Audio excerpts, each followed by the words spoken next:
Well, before I ever worked with Chris, I was, a fan of his work. Starting off with Memento, and then Insomnia, and then going back and watching Following, and so it was a real privilege to begin to work with him all those years ago. And for me, he makes, I suppose, what can be termed blockbusters, but for me, they're, you know, challenging, and they tick all of the boxes that you would hope for in a blockbuster, but they also sort of ask you questions and demand of you as an audience member, and I think that is wonderful in cinema today. We need that.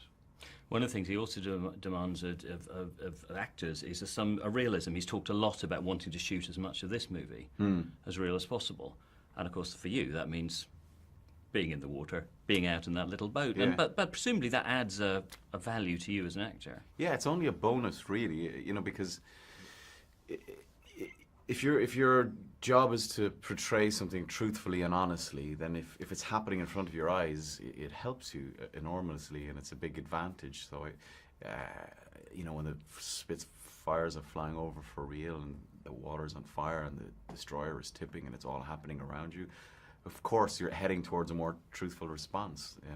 So it helps us, and I think it also helps the viewer.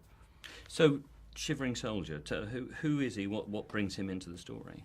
We see him at one point where he's a functioning, capable officer, and then we see him after some horrific traumatic event which has reduced him to this sort of shivering soldier. And that's where the name came from, because I think he's a sort of an amalgam of many, many soldiers that went through that. I was thinking the sequence that you're in, it almost reads like you've got the two Irishmen, the two Scotsmen and two Englishmen all in a boat together. It's like the beginning of some sort of joke. But that must have been rather fun to be sort of bonding with that group in that real, actually really rather claustrophobic. Yeah, and there was no choice but to bond with each other, because it was such a small environment, and we did, such fantastic actors to work with, and that was the whole experience for me. It was really, really intimate, and despite the film working on a big epic scale, my experience was very small and contained and really satisfying.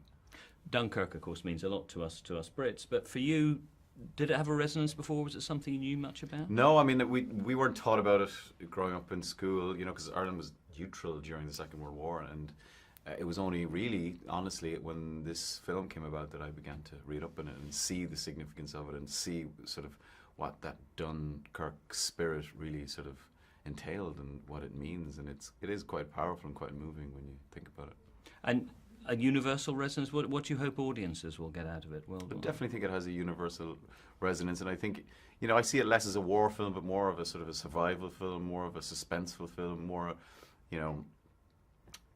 about like man's capacity for empathy, really,